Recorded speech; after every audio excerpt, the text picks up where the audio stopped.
Tollywood top director Bobby నక్కతోకలు తొక్కుతూనే ఉన్నాడు. వరుసగా అదృష్టాన్ని సొంతం చేసుకుంటూనే ఉన్నాడు.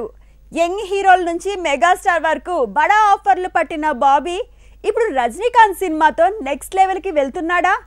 ఇంతకీ తన అదృష్టం అనుకున్న కారణం ఏంటి? Take a look. Director Bobby ఏం చేసినా అలా కలిసొస్తూనే ఉంది.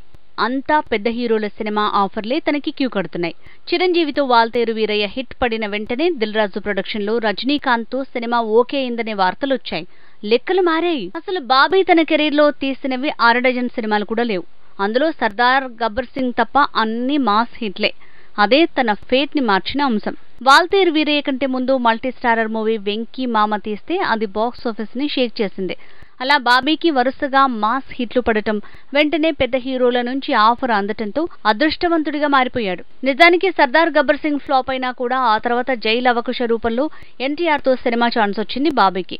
ఇలా టాలీవుడ్ టాప్ స్టార్స్ తోనే మాస్ మూవీస్ తీస్తూ రొటీన్ ఫార్ములాతో ఫేట్ మార్చుకుంటున్నాడు. Megastar Chiru, young tiger NTR, victory Venkatesh, mass Maharaja power star ఇలా టాలీవుడ్ టాప్ స్టార్స్ తో బాబీ సినిమాలు చేశాడు. ఇప్పుడు ఏకంగా కోలీవుడ్ సూపర్ స్టార్ రజనీతో సినిమా తీసే ఛాన్స్ పట్టాడు. దూసుకు వెళ్తున్నాడు.